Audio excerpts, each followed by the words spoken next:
Hey guys, welcome back. I hope you are having an amazing day. Let's get right into the stories. The first one is a pro-revenge story. My buddy Jake just told me a wild story about his late Uncle Roy, his mentor and fellow software developer. In Roy's honor and with the festive season coming up, let me share this tale of office politics, tech interns, and a certain pop diva. Uncle Roy was a senior coder at a mid-sized tech firm in Seattle and an instructor at the local community college. He was also unofficially in charge of organizing the office holiday parties. To help cover the costs, he had a donation box on a table near his cubicle where folks could drop some cash for the party fund. Everyone knew the deal and was happy to chip in. A few weeks before the big annual Christmas bash, Uncle Roy decided to check the box. To his surprise, it was completely empty. Uncle Roy knew something fishy was going on because he'd seen co-workers putting money in there. This could only mean one thing. Someone was robbing the party fund. Right then, Kyle, the CEO's spoiled nephew, who also worked there as a junior dev, came strolling by, and the smug look on his face made Uncle Roy suspicious. Kyle had a bad rep around the office, to put it mildly. He was arrogant, rude, and acted like he owned the place. Unfortunately, being the boss's precious nephew meant he could bend the rules without getting canned. Uncle Roy decided to set a trap to catch the crook red-handed. Using his tech skills, he rigged up a hidden webcam pointed right at the donation box. He then had a pal loudly mention dropping $100 into the fund right in front of Kyle. Uncle Roy sat back and waited. Sure enough, he got an alert that the camera was recording, and watched Kyle look inside the empty box, scowl angrily, and fling it against the wall in frustration. Now, you'd think this would end with Uncle Roy marching that video evidence over to the boss to get Kyle fired. But nope. Like I've said before, if there's one thing coders love, it's solving problems creatively. And if it involves tech students, they'll make sure it's an unforgettable lesson. So Uncle Roy went to his programming class at the college. He offered the students extra credit to design a rigged donation box that would emit an obnoxious sound when opened. The louder and more annoying, the higher the bonus points. A week later, the students unveiled their masterpiece and demonstrated how it worked. Uncle Roy was impressed and gave them the promised extra credit. The next day, he swapped out the normal box with the rigged one and announced, "Hey folks, awesome! Someone donated $50 to the party!" Then he retreated to his desk to watch the fireworks. The students had wired the box to play that ridiculously popular Let It Go song from Frozen when opened, right when the tune was starting to get old and annoying. But that wasn't all. They engineered it so the box couldn't close again unless you hit a hidden release switch, meaning the song would keep blaring. As a final prank, they angled the sound output for maximum volume and secured the whole thing with industrial-strength adhesive. Before long, the entire floor was treated to Idina Menzel, belting out the overplayed Disney hit, mixed with Kyle's frustrated grunts as he wrestled with the box he couldn't shut. The commotion drew the attention of none other than Kyle's uncle, the CEO himself. After failing to get the infernal thing to stop, Kyle chucked it against the wall, leaving a sizable dent. The boss then summoned his nephew to his office. 15 minutes later, Kyle stormed out carrying a boxed-up desk, with a note stating, "Do not rehire, do not recommend," added to his file, effectively ending his coding career right there. At that year's holiday party, Uncle Roy had a special video presentation queued up. It was the webcam footage of Kyle's failed robbery attempt, all perfectly synced to Let It Go blasting in the background. The next one is an entitled people story. When I started my small business a few years ago, I was thrilled to set up my office and workshop in a commercial building that was close to my house. It was in a nice neighborhood with a homeowners association, but since my property was zoned commercial, I didn't think joining the homeowner association would be necessary. Boy, was I wrong. Shortly after I moved in, the president of the homeowner association came by to welcome me. He handed me a stack of papers and said I needed to sign them to officially join the homeowner association. I politely declined since my property was commercial, not residential. Well, that sure didn't sit well with him. For the next few weeks, he kept hounding me about joining and paying homeowner association fees. He said it was mandatory for all property owners in the neighborhood. I showed him the zoning paperwork proving my property was exempt, but he didn't care. Things escalated when I started getting letters from the homeowner association's lawyer claiming I was violating homeowner association rules by not joining. The letters threatened fines and other legal action if I didn't comply. Of course, I sent back my own strongly worded letters explaining they had no authority over my commercial property. I thought I had settled the matter until I arrived at work one morning to find half a dozen homeowner association officers waiting for me in the parking lot. The president demanded I let them inspect my property for violations. I refused and told them to get lost before I called the police. Unfortunately, that didn't deter them. The very next morning, I discovered that the homeowner association officers had broken into my office and workshop overnight. They had jimmied open the locks and rummaged through all my files and equipment. Some of my tools and inventory were damaged or missing entirely. I was absolutely livid. I immediately called the police to report the illegal breaking and entering. Thankfully, I had installed security cameras weeks before when this whole homeowner association dispute started. So I had video evidence of the homeowner association officers forcing their way into my property. When the police arrived, I showed them the camera footage and damage done to my office and workshop. The homeowner association president had the nerve to tell the police it was just a routine inspection, and that I was making a big deal over nothing. Yeah, breaking into private property sure is routine. The cops weren't buying the homeowner association's excuses, especially with the video evidence I provided. All of the officers were arrested on the spot for trespassing, breaking and entering, and destruction of property. The look on the homeowner association president's face when he was put in handcuffs was priceless. In the following weeks, I sued the homeowner association for the damage to my property and stolen inventory.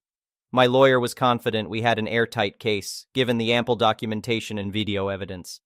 We ended up settling out of court with the homeowner association forced to pay me over $75,000 in damages.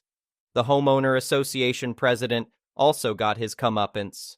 Apparently, other neighborhood residents had complained about his bullying tactics, trying to force them to join the homeowner association against city zoning rules. The police launched a fraud investigation and discovered he had been embezzling huge amounts of money from the homeowner association for years. He was arrested and charged with fraud and corruption. With their criminal leader gone, the rest of the homeowner association board members backed off from harassing me and other non-homeowner association property owners. I heard through the grapevine that many residents who had reluctantly joined the homeowner association under pressure promptly quit once news of the embezzlement and arrests came out.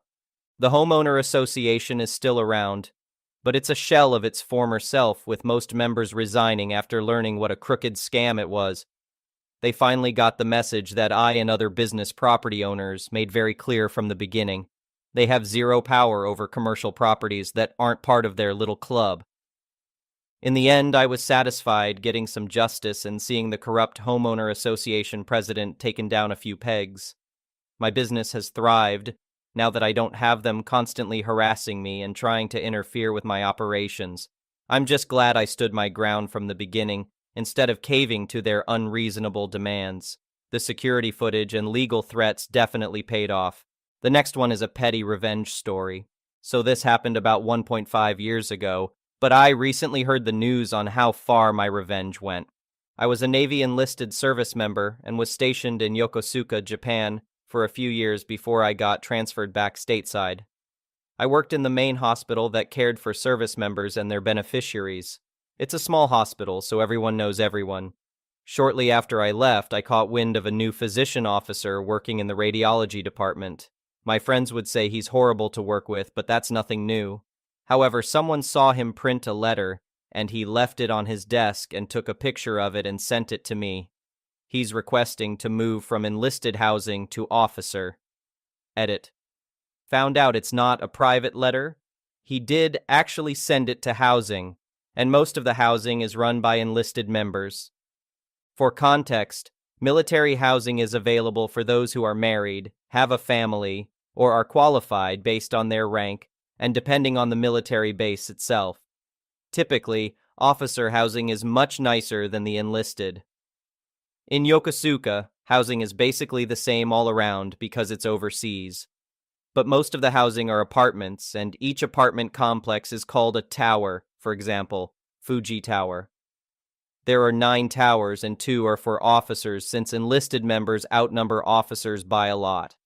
Now, one thing about the military, crap happens.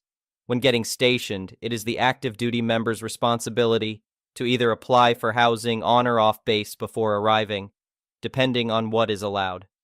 If there is limited space and you don't apply for housing on time, then you get put where there is space. So our new officer got placed in an enlisted tower. Mind you, enlisted members have families of their own, and other officers have been placed in enlisted housing before without an issue. Here are some quotes from his letter, and yes, this guy has a PhD. I have many valid objections to living in a building of almost all enlisted, and even many lower enlisted, being an officer. There is a lot of crime, violent actions, drug use, and alcoholism that happen in enlisted housing.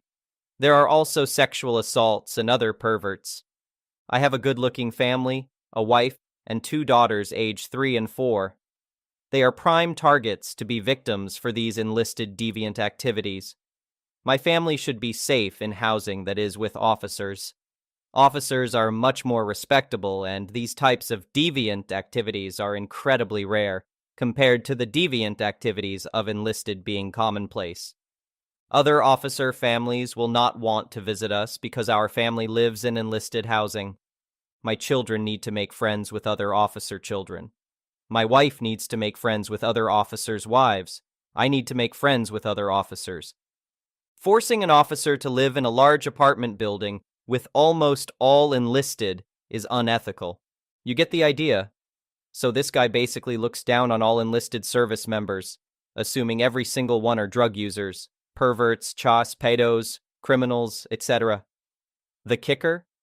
He was an enlisted army member before going to officer school. In civilian terms, think of a manager that discriminates and calls all of his subordinates criminals, violent, alcoholics, pervs, drug users, etc., based on your job position. Forgetting that some have a family and maybe aren't any of those things. And he not only has the authority to ruin your work life, he can ruin your personal life, deny days off, make you stay late, write you up if he doesn't like you, and not letting you promote. Safe to say, everyone was pissed, and I have nothing to lose. I was separating soon and figured I'd have some fun before I get out. I created a burner Facebook account and posted the letter and the officer's picture on a popular military enlisted group page. Within 2 days, it spread like wildfire. But I wasn't done yet. The military has something called challenge coins. Think of trading cards, but custom coins that come in many shapes and sizes. I designed one with his face and a big middle finger on the back. On top of that, I designed stickers to show how proud US deviants are. Other coin designs came from other people as well, but so far I think mine was more popular. I sold over 70 coins to the initial person who originally sent me the picture at a huge discounted price so she can sell them for a profit for herself. So the officer's face is everywhere because most people keep their coins displayed on their desk. No matter where the officer went at work, he would see his face on someone's desk. And since it didn't have his name on the coin, can't officially say it's him. I sold more stateside, and even some got sent to Europe. I made about $3,000 overall, which was nice. The story even got featured on the online naval newspaper and on 2 popular YouTube channels. And if you're military, the only time big military care is when it's too big to sweep under the rug. This story got the officer sent up to captain's mast, which is like Navy court. He tried to say his wife was the one that wrote the letter, but no one is buying it because her writing style is way worse. She even tried to take the fall, but no one believed her. They both ended up deleting all social media. Due to this, he got served 3 UCMJ articles, which basically are his offenses. But there's more. When you're in the military, you have a deadline on how long you can be a certain rank. If you don't pick up, then you're kicked out.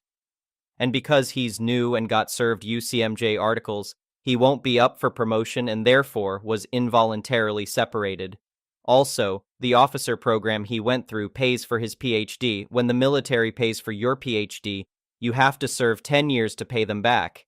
If you don't complete 10 years, you have to pay the military back with money instead of time. So he lost his job and now has to pay back the military for his PhD. And since it takes a while for the paperwork to have him and his family sent back stateside, you can bet he socially suffered because no one worked with him. The next one is a malicious compliance story. When I was in college, I used to work for my local movie theater. The job was amazing most of the time. You had a lot of freedom from the managers if you did your job right. On a busy night, this was the situation. I was working behind the bar. We had a system where we would sell tickets and concessions at the same registers. Most of the time, this would work just fine, but on a busy Saturday night, it would take a lot of time to take ticket orders, discuss seating in the theater, and get all the food and drinks. On this evening, everything was running smoothly. It was a busy night, but the team was well prepared, and we had everything under control. I was taking an order from a long-time customer. Let's call her Linda. Linda was a nice woman, and we always had a nice chat with her. She was 25 and had a subscription at our theater. This meant it would show her picture on the app with her date of birth and a QR code. This way, we could see that the person was old enough to see the movie. Linda was ordering some nachos and 2 beers. Now I know that Linda is well above the legal drinking age, in my county 18, and had already scanned her QR code. You would get points for free stuff when you bought drinks and food. I already knew her age was all right, so no reason to ask for any form of ID. So I'm here getting the order ready, and when I say the total to Linda, a lady behind her, let's call her Karen for obvious reasons, starts yelling, "Karen, you didn't check her ID!" Linda looks over her shoulder, probably wondering why this woman is meddling, and turns back to me. "Do you really need to see my ID? I could grab it if you want to." So I'm here thinking, Karen should STFU and mind her own business. Me. No need to, Linda. I know you're older than 18 and it also says so on the app. Karen. No, you need to check it. You need to check everyone that buys alcohol. Me. Miss? I already verified her age and... Karen. No, only a legal ID or passport is good to verify age. Sure, this is the case in a normal situation, but when a customer has a subscription at our theater, they already have to verify their age and name with a legal ID, so we accept the app as a legal form of verification. At this point, I'm already losing my patience. Why is Karen meddling in this situation when Linda is clearly over the age of 18? Me. Miss, thanks for bringing this to my attention, but this woman is a loyal customer, and we already know her age because... Karen. No! This is unacceptable! And you should check her ID! I'm really starting to get annoyed, and Linda is noticing as well. Luckily, Linda is a chill woman and smiles at me while grabbing her ID. Linda. Here it is, all good, right? Me. Sorry for this, and thanks for showing. It's still not necessary, though. Linda. No problem at all, and good luck with her, she says while smiling and giving me a wink. I finalize the purchase and get ready to enjoy serving Karen. Karen has a major attitude, and the order takes ages. She doesn't like the seats and changes them a couple of times. She also demands a student discount, which we don't have on Saturdays, and she is clearly older. Finally, she orders her food, and last but not least, she orders a red wine. This triggers me instantly. I'm standing there with a big smile on my face like a kid in a candy store. You all see where this is going. I grab the wine and put it on the counter. Then I say with my most polite voice, Me. Can I see your ID, miss? Karen. Excuse me. Me. Well, miss, as you pointed out to me, I should check everyone for ID. Karen. Well, I'm obviously older than 18. Sure, Karen wasn't looking anywhere near 18, but she didn't hit prime Karen age either. I would say she was in her early 30s, but with all that plaster on her face, she could pass for a 25-year-old. Me. Miss, the woman I asked before you was well over the age of 18. You insisted I follow the rules. If you don't have your ID with you, I can't sell you the alcohol. Karen. Preposterous! I demand to speak to the manager. Me. Sure, I will get him. Now, the manager this evening was Bob. Bob hated types like Karen, and I knew he would stand by my side. So I go grab Bob and inform him of the whole situation. When I explained it all, Bob smiled at me with a huge grin on his face. Bob, let's go have some fun. So Bob walks with me to the registers, and Karen yelled the whole story. Bob listens carefully, and then reminds her of the rules, and she needs to have some ID or she won't get her wine. Karen is done with the situation, I could clearly tell. The preview's already started, so she grabs her wallet and pulls out a public transport card. Karen, here you go, it states I'm old enough. Bob, sorry miss, this isn't a legal form of ID. And Karen at this point is bright red, and I thought she would burst out in anger. Karen, I demand you sell me this wine. This is ridiculous, and I'm about to miss the movie. Bob, nothing I can do for you without ID, miss. I should also note that when the previews are over, usually after 15 minutes after starting time, we can't let you go inside the theater because this will cause a disturbance for the other visitors. At this point, I wish I could have taken a picture of Karen's face. The utter face of defeat was amazing to see. Karen, fine, just keep the wine. I'm going to see the movie and then I'm never coming back here. Bob, that's a shame, miss. That will be XXXX, please. After the whole incident, I got a compliment from Bob for sticking to the rules and for defeating a Karen in her own game. The next one is an entitled people story. I work part-time at a community center fitness area. Most of the time, the people are lovely. We have regulars, and it's nice to see them. They work out, they clean up after themselves, they leave. It's great. Some days it gets annoying. The community center is directly attached to a local high school. The very nice pool often holds high school swim meets and water polo matches and whatnot. To get to the pool observation deck, one must cut through the said fitness center. On a game or meet day, a lot of people who normally wouldn't have access to our very large, expansive gym with super expensive equipment can suddenly be in the building and causing all kinds of trouble. I only mention this because you have to be extra careful to enforce rules on these days in case some stranger decides to try and deadlift 400 aldiris and breaks a fibula or something. This was one of those days. Mr. Karen is a fellow I've never seen. No biggie. New member, perhaps. Day pass, maybe. He has a small child with him. My estimation is the child is 5-ish. The man is in jeans and a sweater. This seems strange, but who the hell am I to judge what people exercise in? Our rules pretty explicitly state that children cannot use any equipment unless they are above age 14. From 8 and above, they are welcome to use our track as long as a guardian is in the building. The man and kid are on bikes. To be fair, the kid isn't being a twat. That happens a lot too. Kids will run in like psychos and try to use a rower and inevitably squish a finger or drop a weight. So props to him, I guess. I walk up and apologize and tell him the kid can't be on equipment, but he is more than welcome to use the track. Mr. Karen loses his mind. MK. Why? He's not doing anything. Me. You're right, but it's our rules. I'm sorry. Kids have to be older than 8 to use our track unsupervised, but he can't be on our equipment. MK yelling now. How do you know he's not 8? Me, looking at him like he's nuts. What? MK. You assumed his age. I can do whatever I want. Me. I did assume. I'm sorry. He certainly isn't over 14, so he can't be on equipment. He asks for my manager, who tells him the same thing, and says this classic line, I don't pay $1,000 a year to be a member here for you to tell me what I can and can't do. He then asks for the Parks and Rec City manager's contact. We give it to him. He tells me to F all the way off and he leaves. Later, I tell my other boss about this. They go down to registration to see who this dude is.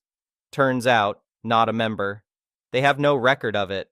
Most likely came to watch water polo, so he freaked out and lied to try and get his way. He sucks. The next stories are a compilation of some of the best stories we have read over the years. Please sit back and enjoy. The story is titled, Complain About Something That Has Nothing to Do With You? Allow me to correct it.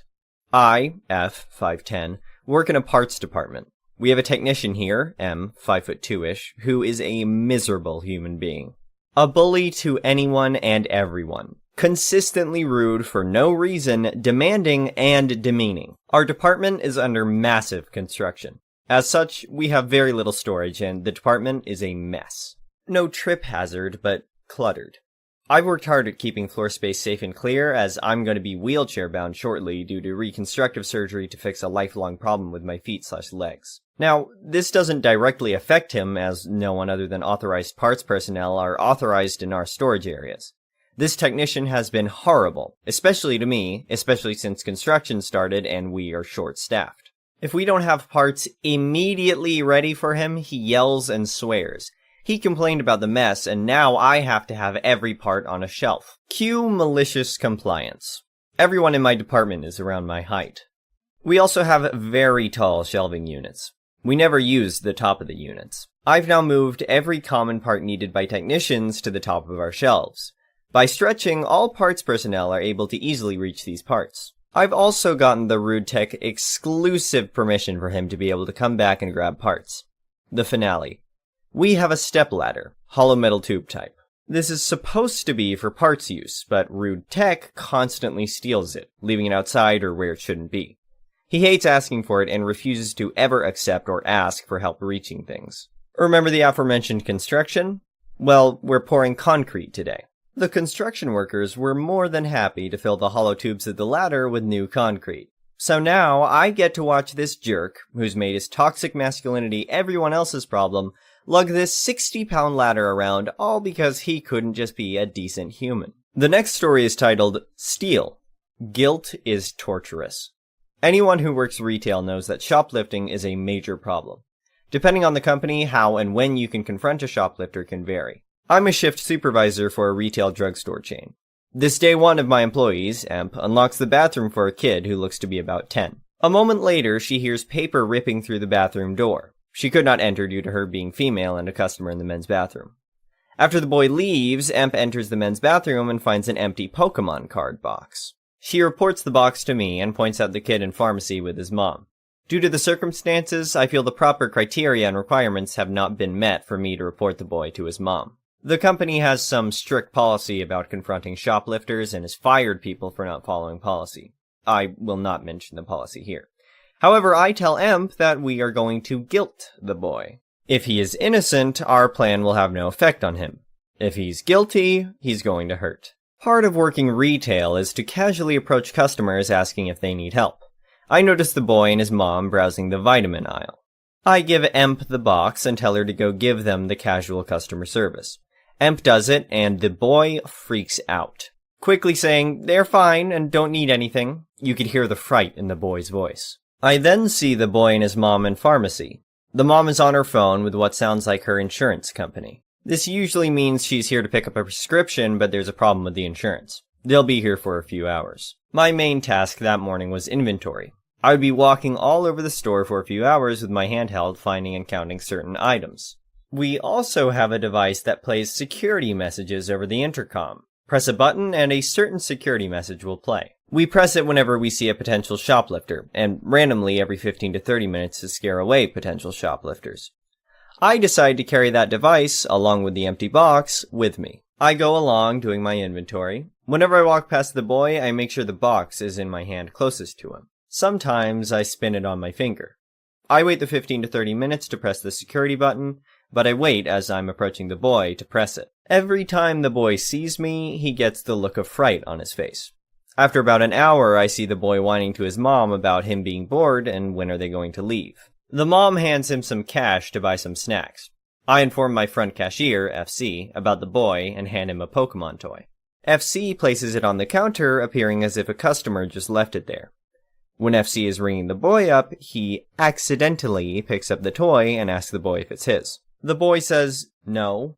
FC later told me that the boy turned pale white and started shaking just at the mention of the word Pokemon. After buying his snacks, the boy is really pulling his mom's leg, wanting to get out of the store. The mom tells him she's busy and to please sit down and enjoy his snacks. The boy is doing everything possible to avoid seeing me. After 2 hours on the phone, the mom is finally able to get her prescription. The boy is walking as fast as he can without running. He wants out of the store.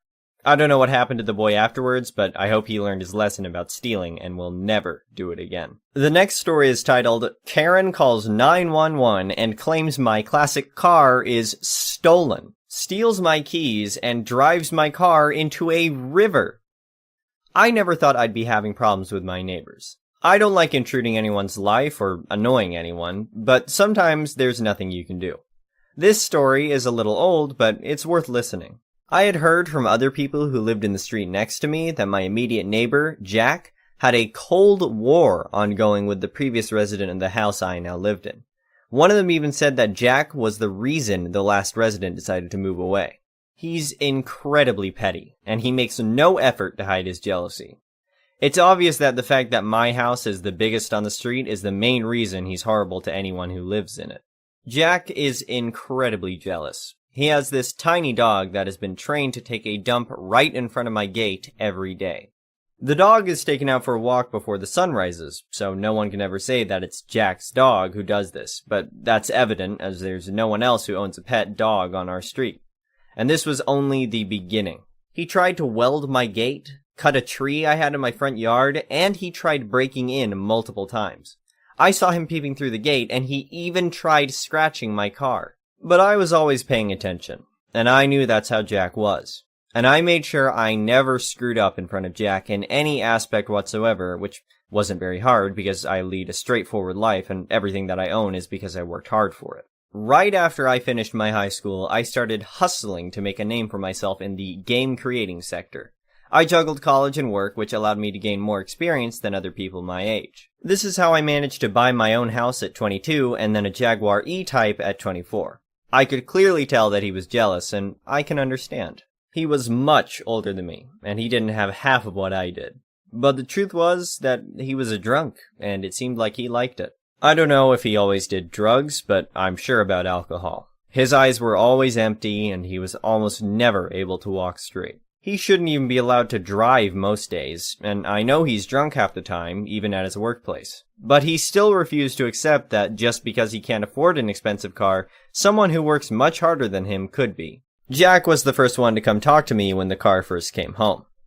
He went on to make a huge scene out of jealousy, and then accused me of stealing the car. The man had already decided that I couldn't possibly own something nicer than him fair and square, so he demanded that I hand over the keys. When I yelled at him and told him there's no way I'm letting him anywhere near my new car, he called the police. He first told them that I had stolen the car, but I was clearly unbothered as I had all the necessary documents. I even wanted them to come, just so I could prove it to him without a doubt that the car is mine. He was shocked when he saw that my name was on the documents. I really believe that seeing that the car was not actually mine was his biggest desire. He started telling all kinds of stupid things, trying to convince the cops that I was really a bad person. He told them that I did drugs and that I was drunk every day, which was funny coming from him. I should have realized that a man that spent so long brooding over my success would certainly have something up his sleeve. I'd have to admit that I was a little stunned when they found a small packet of white substance on my porch. I was terrified about what it could mean if the packet was cocaine, but once the policeman took me to the station and tested the substance, they discovered that it was just flour. Jack did get himself into a tight situation, but since there was no concrete evidence that he planted the flour on my porch, the police couldn't do anything more than extract a fine for false information. Once I had gotten back home, I went through the footage of my house's security camera. After hours of going through the same thing, I finally found video proof of Jack tampering with the chair on my porch and placing something near it. This meant I had everything I needed to get Jack into so much more trouble than just a fine. But going through footage for so long had tired me out. It didn't make sense that I had to sacrifice so much of my time just to bring someone else problems. If I did that, I'd be no different from Jack. So I decided to let it go. So I went to sleep. In the middle, I hear my car's engine going. I jump out and look out the window, and that's when I see Jack driving my car. I ran downstairs and I see the front door opened and a mess all around the living room. I quickly take out my phone and call the police. After I explain to them the whole thing, they come and pick me up. We follow Jack as I had a GPS tracker in my car. I can see that he keeps driving towards a river, but I'm not even thinking that he could be so mad as to do something like that. We were getting closer and closer to him, but we still arrived too late. My car was already sinking when I got out of the police car. I fell on my knees as I saw the car going deep in the river. I looked over to Jack, who was smiling, drunk. The police handcuffed him and took him to the police station. I sued him for everything he had done to me. And fortunately, I received money for my car, but the sad feeling was still there. I would visit the river from time to time, thinking of how I lost one of my most precious things because of an insane man. I never managed to find a car that looked exactly like that one, and so I stopped trying to replace it. I just bought a totally different car and went on. The only good thing was that Jack was going to be in jail for a long time. The next story is titled, A Poisoned Apple, a story from my days as a grad student in chemistry, late 1984 or early 1985. Reporting a revenge dispensed by another. First-year chemistry grad students shared a large multi-desk office that included a refrigerator for storing food. No chemicals. One morning, one of the other students discovered that overnight an apple he was keeping in the refrigerator had been stolen. After asking around to determine that none of us had taken it, he devised a revenge. He left a note in the refrigerator saying, as best I remember it all these years later, "The apple you stole yesterday had malic acid in it. You messed with the chemist at your own peril." The next day, a night janitor reported to the health center stating that he had been poisoned. But no punishment was meted out to the grad student poisoner. Malic acid is the naturally occurring chemical that makes apples taste tart, and the apple had not been adulterated. You mess with a chemist at your own peril. The story is titled, She Should Have Been Nice to Me. I posted this on another subreddit, just want to know if I ever reacted. I'm a 23-year-old college student. Now, it's my second year in college. I was a C student in school, but now my grades are way better than before. Anyway, in my country, if a student wants to study in college, they have to get the MSAT exams, or SAT in other countries. And there's English, Math, Arabic exams. And we have to get the score the college wants in 2 years, or they will kick you out forever. So I've passed all the exams in one semester, and my score in the English exam was very high compared to the other students. It's my second language, and it's not perfect, I know. And since it's a small college, I know a lot of students I was with in some classes, and I have a good relationship with them. We help each other and all that stuff. And one of the students that I consider one of my friends kept failing in the English exam. So as a good friend, I tried to help her. And sometimes I was even missing classes for her. I know that's stupid. So last semester, it was the last chance for her to pass the exam, and I doubt she was even studying for it. So 1 week till the exam, and while we were studying, she asked me if I could take the exam instead of her. Some students did it and got away with it. So after thinking about it, I agreed to take the exam. She will 100% pass the exam, so that happened in college, in the student's room. And there was another student we know, but she wasn't studying with us. And we ordered some food, and I went outside to get it. And when I came back, before entering the room, I heard her talking crap about me and laughing with the other student. She was mocking my accent and the way I'm trying to be more social with everyone. I wasn't like that before. But there was literally no reason for her to say that. And, of course, that hurts my feelings. And I was angry, but I didn't want her to know that I heard everything she said, and I'm 100% sure she said my name. So, after a week before the exam, I told her to bring me some coffee and donuts, because why not? I entered the exam room, thankfully no one noticed, and I was purposely answering the questions wrong, just random clicking sometimes. And when I finished and went outside, she was standing there holding the coffee like an idiot, and asked me how was it. And I said, "Congratulations, my friend, you no longer have to worry about the exam." Man, the smile on her face, lol. So, of course, she went home and didn't talk to me at all, because why should she? She got what she wants. Anyway, I didn't see her this semester since she got kicked out after 2 years of studying. The story is titled, I'll Taste It First. So, my ex-boyfriend was a lying, cheating piece of crap who gaslit me and took advantage of me financially. When I realized that he was cheating on me with multiple people, I hacked into his Grindr account, watched him arrange a sex date in our house, and showed up shortly after his date arrived. Walked in, asked his date if he fancies a threesome, he said no. Proceeded to ask if he, the date, wants a kiss, and the answer was positive, so I gave him a long, passionate French kiss in front of my ex. He got furious. I left. The next story is titled, Fire Me While I'm Sick? Say Goodbye to Books. So, I was working at an indie nursery, also known as a daycare, that was owned by a woman who I'll call Ursula. I've always loved kids, and I originally was going into the childcare field. I thought Ursula was a decent, understanding person, but I guess I was wrong. I've been sick with the flu for about a week. She knew this. We also had a team meeting, and I thought things were going fine. That was until yesterday. She texted me, asking if we could talk. She wouldn't go into detail until I let her call. She then said I wasn't a team player and made too many small mistakes. Instead of allowing me to do better or asking what mistakes I made, she just let me go. While I was sick. Now, I have ADHD and autism, so sometimes I do things that people don't understand. Usually, when that happens, the people in charge talk to me and I explain. I told Ursula this, and I thought she understood she needed to talk to me if something happened. I guess she thought this was easier.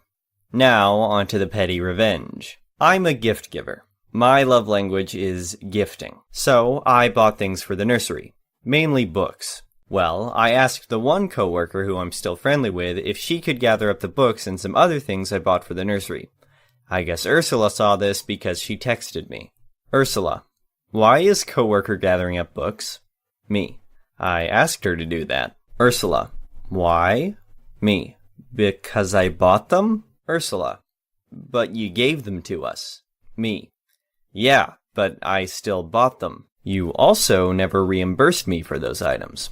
Ursula, can't you just give them as a gift? Me. No, why would I gift them to someone who fired me? Ursula, but what about the kids? Me. Oh, the kids you didn't even let me say goodbye to? The kids I loved and don't get to ever see again? Ursula, you're being dramatic. Me. I could say the same for you. Stop texting me. She tried texting me a few more times, but I ignored her. I'm letting my coworker, who has a little girl of her own, keep most of the stuff. The next story is titled, Shenanigans on the Office Bully. There was a lady at an office I used to work at that was just an idiot to everyone. She had a small group of 3 other women who constantly seemed to have a different target for their bullying. Unfortunately, it was my turn weeks after I lost my dad and grandparents tragically and unexpectedly.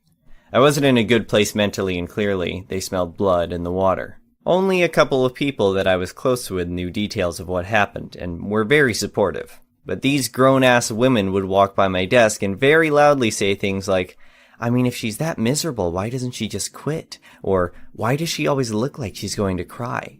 The lead bully even approached me outside of work and told me that she thought it was disrespectful that I didn't smile at her when she walked by my desk. I just put my middle finger inches from her face and kept walking. She tried to get me fired for that. Anyway, the friends that I had there were pissed at the way they were treating me, but the HBIC worked for one of the big partners and was close to the office manager. No point in complaining to anyone. So, we hatched a plan to make the lead bully go crazy. We enlisted the help of several others who had a sense of humor and couldn't stand her and them. It's stupid really, but it was hilarious to us. We all made it a point when we were near her to sniff the air and make a face that something smelled bad. Sometimes give her a subtle look like it was her that smelled. The mail guy asked her if she smelled something when she dropped off papers to be scanned. We anonymously left an air freshener on a filing cabinet across from her desk. Little things like that. We kept it up for months, even after I left the job, and would enlist other people when the opportunity arose. We started noticing her smelling her armpits when she thought no one was looking, spraying perfume when she went to the ladies' room, keeping scented lotions on her desk, and maybe unrelated, but she took a day off to go to the doctor. I know it was just small, petty revenge, but it was fun getting in her head like that. The next story is titled, Don't Block My Car In. So, my wife and I live in an old Victorian-style house in a college town split into 2 apartments. Our 2-bedroom downstairs and a 4-bedroom upstairs. The first year, it was occupied by nursing students, who were great. They all finished their rotations and moved out, and we got a set of MBA students who were douches. At first we thought, oh, they're young, we'll politely complain when they don't clean up their dog crap, have a Tuesday night kegger, play COD so loud it rattles our windows, they'll figure it out and it'll be okay. Well, it wasn't. Their response to our requests were annoyance and non-compliance. which opened the door up for me to engage in passive-aggressive revenge tactics, and I have many stories from the year they resided above us. One Monday morning, after a raging party upstairs, I came outside to find my car parked in by the upstairs neighbor my wife had nicknamed Cunt Hammer, CH for short. Now, in the lease we had exclusive use of the driveway. Upstairs we're supposed to park on the street. However, they often parked behind us when street parking was scarce. So, I knocked on the door to get them to move the car so I could go to work. Only there's a problem. CH has left that morning on spring break vacation. He won't be back for 2 weeks. After I had recovered from contemplating exactly how much of a syphilis-ridden wanksock of a human being you would have to be to illegally park in your downstairs neighbor and then leave for 2 weeks, I rang the non-emergency police line and explained my situation. They tried to contact CH to no avail, so my legal recourse was to have the car towed to a legal vacant spot on the street at my own expense, which, given I had to go to work, was what I would have to do. While I was waiting for the tow truck, I hatched a mature and a juvenile revenge plan. Juvenile plan first. I got a bottle of DOT3 brake fluid and a rag out, and utilizing the extent of my artistic abilities, painted a big old cock and balls on the hood with a pew of pee going over the roof, and left it to bake in. The mature part of the plan came to fruition when the tow truck arrived. Our city has a penchant for street sweeping and tows cars enthusiastically when doing so. They had just put up signs down one side of our street notifying that they would be sweeping in 4 days. I reserved a spot that side of the road for CH's car and had the driver put it there. I let him in on the plan as he was contracted to tow cars for the city that day. He giggled a lot at my slowly emerging cock and balls artwork and said he'd try and pick up CH's car early, knowing that if he was away for 2 weeks, his company would be able to rack up a nice storage fee. The day came, and the tow driver who moved the car came straight to CH's car and towed it. I had dropped a note in CH's letterbox explaining, without being rude, that he had parked me in and I had to have his car moved at my expense so I could go to work. Cue him coming back and furiously pounding on my door. "Where's my ducking car?" he demanded. I explained I had moved it to the other side of the street into a legal car space because neither the police nor I could contact him. The city had swept the street last Thursday. They had towed it. He'd need to call the city. He stormed off, furious, only to return a few hours later. Apparently the combination of the city's fine, the tow fee, and 10 days storage totaled over $1,000. And his car had been hilariously vandalized at the tow yard. He demanded I pay. I politely declined, suggesting that he might try small claims court if he could demonstrate I'd done anything I was liable for. He never took me up on the offer. The artwork had come out great. The car had been left in the rain, so the giant prick on the hood of his beat-up Civic had rusted in. Apparently, it even earned him the nickname Prick Wheels in class. The next story is titled Revenge for a Nightmare Year. When I, 27M, was 18 years old, I was a cook at a pub. I worked with this 30-year-old man who was also a cook. He used to bully me a lot. He was the new cook who was quick to condescend me, make fun, and just wasn't nice to me. And only me. He treated everyone else respectfully. I worked with him for a year, and every day was the same. I started dreading going in. He would brag a lot about his Japanese imported knife, and he got me to clean it for him. I ended up dropping it by accident, and he blew up at me, calling me names, and harassed me more than usual for the rest of the day. He also bragged about his Volkswagen Bug.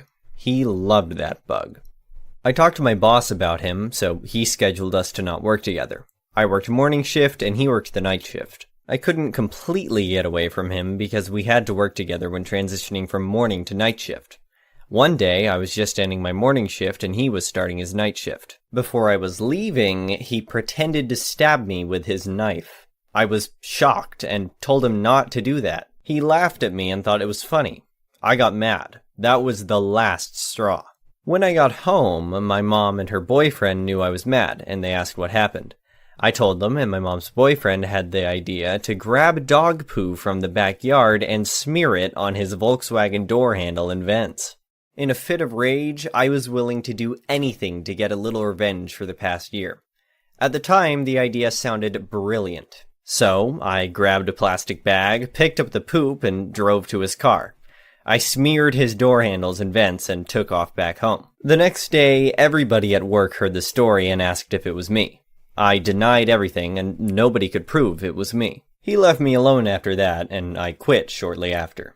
The next story is titled, Stop Browsing Porn. Back in the late 90s, I worked for a small construction company as the office manager. My background was as a computer programmer, and this was the job I had when I finished school. The owner of the company hired his son to be the company's safety officer. A very non-strenuous job if everything was being done properly, and as far as safety went, he was good at it. But most of the time he spent sitting in his office browsing the internet, or, in his case, porn.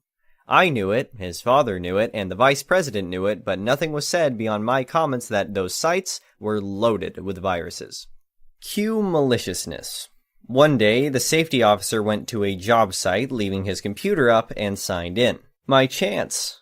I went into his office and took a screenshot of his computer desktop, moved his start button to the side of the screen, and setting it to hide.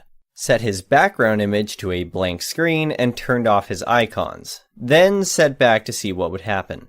He came back to the office, sat down to play a game of solitaire, and panic ensued. I let him worry over it for 10 to 15 minutes before I came in, looked over things, and proceeded to read him the riot act over how he had been told multiple times about going to those sites, especially on his work laptop. About that time, his father, the company owner, who was in on my scheme, asked what was wrong. I angrily explained that his son had gotten the ID10T virus by surfing porn sites, to which Dad read his son the riot act. We let him stew for a couple of hours while I worked on his laptop, played solitaire, occasionally muttering loudly what a dumbass he was, couldn't follow instructions, etc. Finally, I brought his laptop back to him, saying his system was toast, to which his father replied that it was coming out of his pay. The look on his face was priceless. Then, I sat it down in front of him, everything running perfectly, and a new high score on solitaire showing on the screen.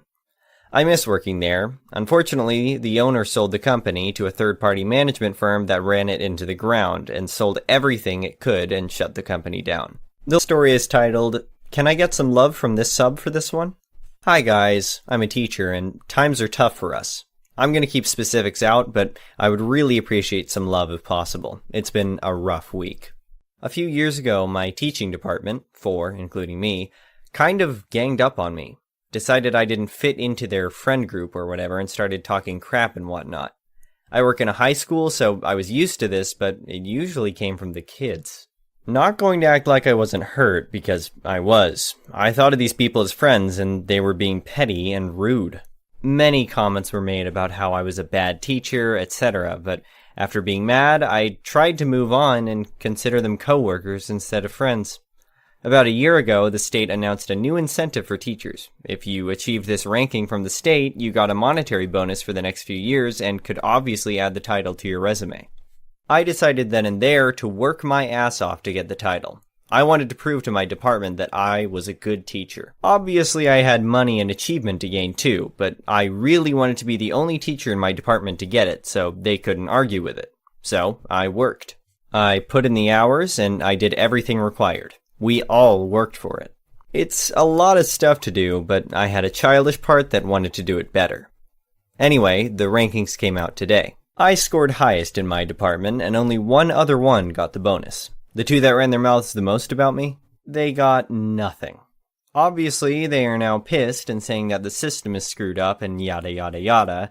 I know it's not so much revenge, maybe, but I did it, and they didn't. Today, I won. I hope you all get your win too. The story is titled, Am I the a-hole for sending my daughter to her room because she farted at her family dinner? My daughter is 14 years old. I'll call her Rosie to maintain privacy. She's the middle child of 4 kids, with my oldest sons being 16, 18, and youngest son is 10. She's my only daughter. She has high-functioning autism and is starting to model some of the boys' behavior and to the next level. She has some sort of a fart fetish. She laughs at farts, looks up every fact on farting, including foods that trigger gas, etc., watches fart pranks on her iPad out loud, all without any regard to the context of the situation. I wish I was joking. I have taught her and our sons table manners. I've been teaching them and reinforcing them since they were little. They were told to say, "excuse me," when they belch, cover their mouth when they cough and sneeze, close their mouth when they eat, very basic table manners. Some of these things I tell her each time, it's like I told her the first time. Their grandparents, aunt and uncle, and their younger cousins were invited over to our Thanksgiving dinner. I set expectations with the entire family to be on their best behavior and leave topics regarding bodily functions out of the dinner table. Dinner underway, she gulped down a cup of lemonade and then proceeded to belch a few times, which the family turned to gaze at her. I reminded her to say, "Excuse me," and hold in her burps. In the middle of a discussion with the rest of the family, she passed gas and giggled. The entire family looked at her direction with stern gazes and some jaw drops. It was after the third time I threw my hands and shook my head at her, telling her to go to her room and that her actions were disgusting, rude, and not ladylike, and she needs to excuse herself to do that. Her father smirked a little and some of the little ones giggled, which I told them, enough. It's not funny. My daughter apologized and stated that she will be careful, which I then responded that she had the multiple times you belched, smacked during the entire dinner, and farted. She had more than enough time to correct herself. This is unacceptable to be doing this behavior when people are having a meal, and I raised her better than this, and we will have this conversation later. And for now, go to her room. She went to her room in tears. After a conversation with my daughter with the behaviors, she apologized again and said that she was trying to make everyone laugh and didn't expect people to get mad. I did remind her that it was actually rude and she's expected to not do that again with company over. After a conversation with my husband, who passes gas very casually, thankfully doesn't do it with company over, he said that I was being too harsh on her and it was just a fart, which I did call him out on him smirking at dinner and stated that she modeled her behavior from him. A part of me agreed with him and thought I was too harsh on her and made a big deal over nothing. Was I being too hard on her, Reddit? Am I the a-hole? Comment said, not the a-hole. After a conversation with my daughter with the behaviors, she apologized again and said that she was trying to make everyone laugh and didn't expect people to get mad. This right here is why I came to this decision. You need to make sure she understands that there is a time and place for everything, and very often what she finds hilarious may be very offensive for someone else. With your husband giving you crap for it, I'd say turn it back on him. Ask him how he'd feel if he was at his parents' funerals and someone rudely farted in an effort to be funny. I know that's a harsh way to put it, but it seems part of the issue is your husband doesn't seem to grasp how offensive that behavior can be. Another comment said, not the a-hole. Some people think farts are funny, some don't. In my opinion, it is never funny to fart or hear or smell a fart when at a dining table. So, I don't think you are the a-hole for telling her to stop and sending her away from the table, because, as you pointed out, she had numerous chances to contain her belches, but she didn't and she chose to up the ante and fart to get attention. Pure and simple. And by calling her out like you did, it has her attention. Negative attention, but attention nonetheless. I think you could have corrected her differently in a way that she would remember, but without seeming so harsh. Neurodivergent or not, I'm sure she knew it was wrong and simply kept misbehaving until she was the focus of attention. You also need to get your husband on board to model appropriate behavior, since she seems to be following in his farting footsteps, and even if he conforms, he needs to not smirk or laugh at all, because that encourages her misbehavior. The next story is titled, Am I the a-hole for telling my fiancé's family that he's unemployed after they kept implying that I was a gold digger? So, my fiancé, M, 33, comes from a well-off family. I, F, 29, come from a working-class family. My fiancé's family are nice, but they can't help throwing comments at me about how I might be a gold digger. For example, if he buys me something, they'll go, "Oh, Jason bought you that?" You know what this looks like, right? And or, wait, Jason paid for this? Only gold diggers make their partners pay for stuff all the time. Just saying. It's so demeaning, and my fiancé does nothing to stop it. Especially now that he's in a bad place in life after he lost his job. And since he's keeping it secret then, I'm the one paying for everything. This has been going on for 4 months. Last week, his parents invited us for dinner, and he insisted that we go, so we went.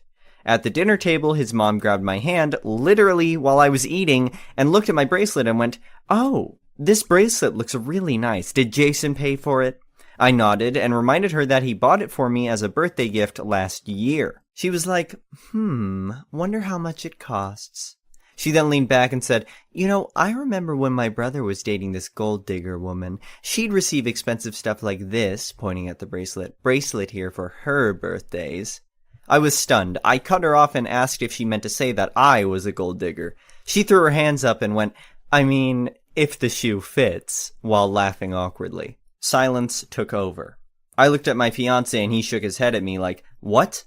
I snapped. I told her it was bold of her to imply I was a gold digger when I'm literally providing for her unemployed son, have been for 4 months now. They all looked shocked. She glanced at me in shock, and his dad asked if it was true, and my fiancé just froze but looked so angry. An argument ensued, and dinner was cut short, and we had to leave after they started berating him.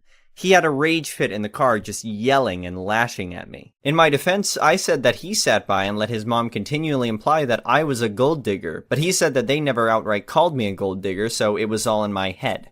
He said I still had no right to take advantage of his unfortunate circumstance to get back at his mom and expose him to the family. His parents went on about how disappointed they were, and now, as a result, he got disinvited from Thanksgiving.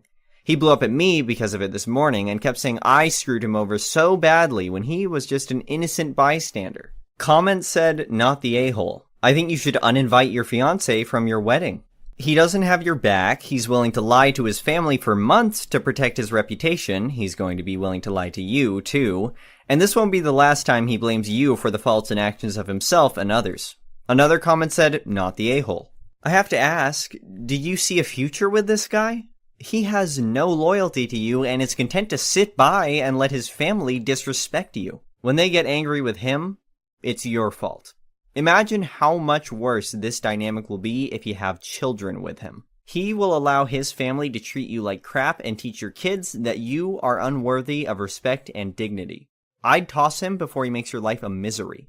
The next story is titled, "Am I the a-hole for telling my mother that she and her step-grandchildren are not part of my family and are not owed money?" My mother had me with a sperm donor. He was someone she knew who was willing to let her have a child to raise herself. When I was 12, Mom met her husband. Her husband had a 17-year-old daughter at the time. Her husband and his daughter were dicks, and Mom threw me in the deep end, and she thought I'd see this dude as my dad because I never had one before. Even at 12, I knew a guy who commented on how I didn't smile like a girl should, and who commented on my weird interests for a girl was never going to be worthy of being called my parent, let alone my dad. His daughter taunted me for having no dad, and for not being cute enough when my donor didn't fall in love with me and decide to be my dad. I asked her if she understood what a sperm donor was. She told me someone who makes freaks. When I was 16, her husband's daughters moved back in with her boyfriend and their kids. I was then forced to babysit after school, and sometimes on the weekends because they either couldn't be bothered or nobody wanted to pay. I did the bare minimum of babysitting, and I did not grow attached to those children in the townish years I babysat them. I wanted nothing to do with babysitting them, but figured I could at least game when home with them rather than being grounded. I moved out and cut my mom off because she chose a husband who was a dick to me and kept me around him and his daughter who was also a dick to me. I have nothing to do with any of them. A few months ago, my sperm donor died, and I learned he left all his assets to me. It was a lot of money, and a house that I sold, which got me a lot of money. My mom learned about this via mutual friends, and she reached out and told me how much they have struggled financially since their house burned down 2 years ago. I had heard about that at the time, and how her step-grandkids are looking at a really bad Christmas, and how great it would be if I, as their aunt, her daughter, and part of the family, bought gifts for the kids. I told her she and her step-grandkids are not my family, and were not owed any money from me, and that I would like it if she did not make me change another number. She called me on a business number I have. She asked me, how could I be so cold? And even if I resent her, how could I say that about the niece and nephew I spent every day with for 2 years and who looked up to and adored me? Am I the a-hole? Comment said, "Not the a-hole." All of a sudden, out of the blue, your mom contacts you after she conveniently hears about how you came into a lot of money courtesy of your sperm donor. I'm guessing she hasn't tried to contact you prior to this. How her step-grandkids are looking at a really bad Christmas, and how great it would be if I, as their aunt, her daughter, and part of the family brought gifts for the kids. Jeebus, lay it on thicker, Mom. So she was willing to submit you to years of mistreatment from your stepsister and stepdad along with her, but as soon as you come into cash, you're part of the family. Convenient. She asked me how I could be so cold. I'd ask her how she could have stayed with a man and his daughter who treated you like such crap over the years. How could I say that about the niece and nephew I spent every day with for 2 years? Well, considering you were forced to babysit for them by your family, I think you've given them enough over the years. Maybe total up the cash they saved by having you watch them for your sister and her BF. Good on you to stand your ground, OP. Use the money on you, not on people who wanted nothing to do with you until you all of a sudden came into money. Another comment said, not the a-hole. Isn't it amazing how people who treat you the worst suddenly become such devoted family members when they want your money? I'm very glad your dad remembered you and left you a legacy, and I hope you made solid arrangements with it for your future. One hint. If you haven't yet, please get a will written immediately. If you don't, your mom may qualify as next of kin and be able to take it all if anything happens to you. Build your own future and family of choice and have a great life. The last story is titled Racist Against the Owner. The cast. Me, EJ, entitled Jerk, and IS, important son. I work at a popular high-priced restaurant, and we get new employees often, but the owner, who is also the general manager, hired some new faces, and he put me in charge of them.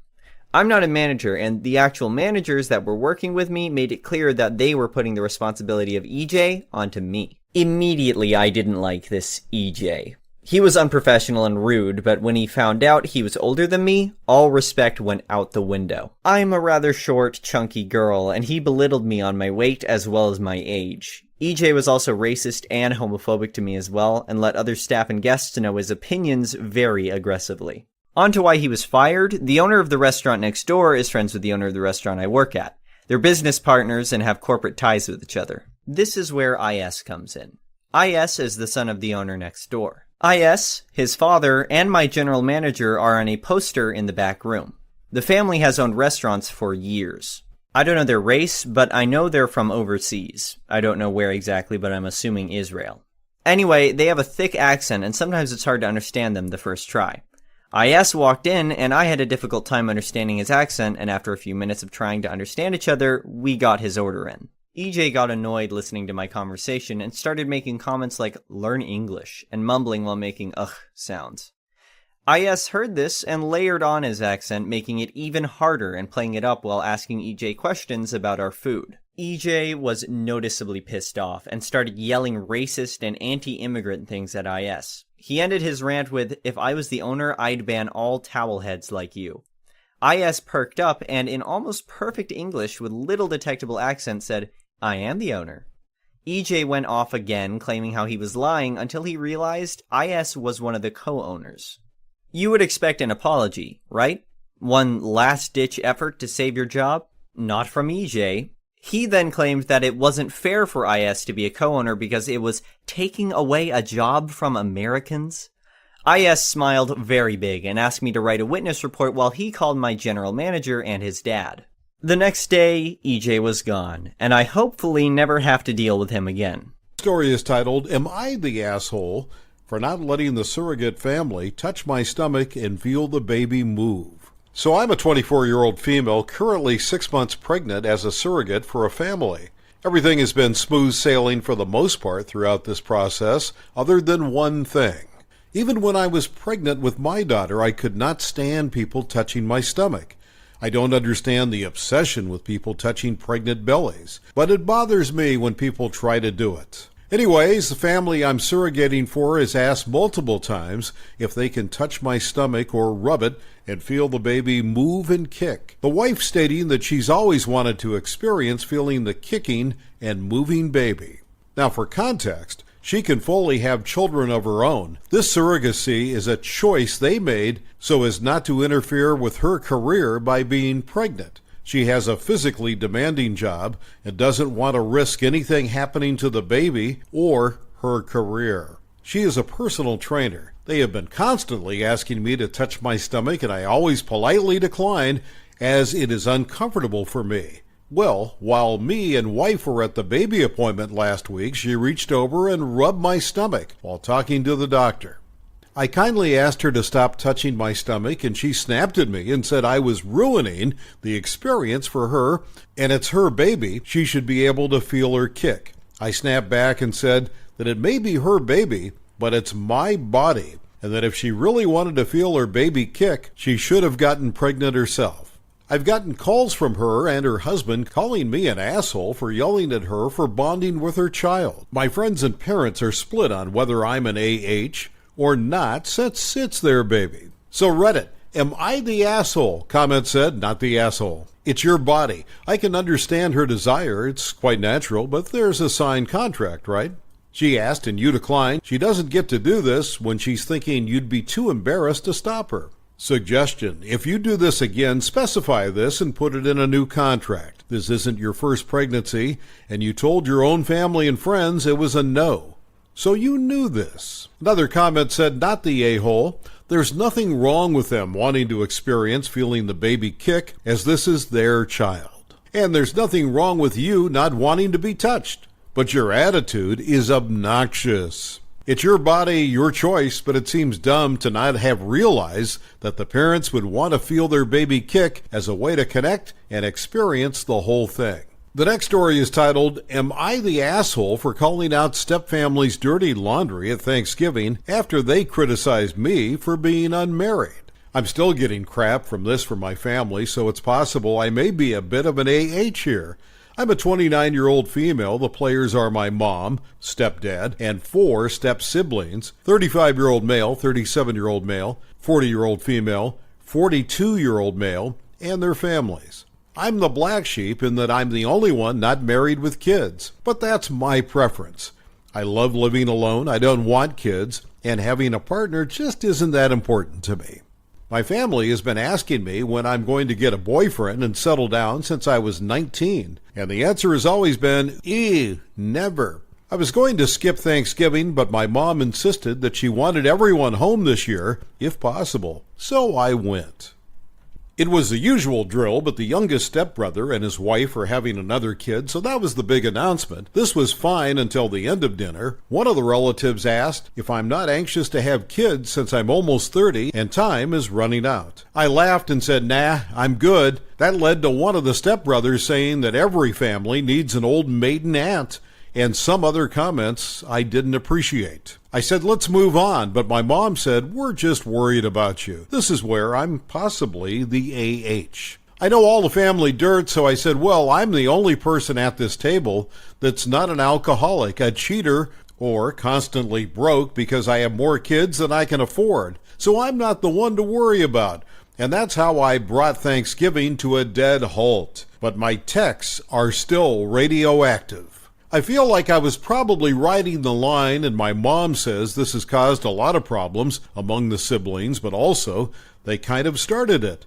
Comment said, not the a-hole. Your family simply got back what they dished out. Your mom insisted you join them for Thanksgiving. That wasn't your plan or what you wanted, but you were a good soul and agreed. To make you feel welcome and happy to be with your family on a big holiday, your family started with the inappropriate comments and digs.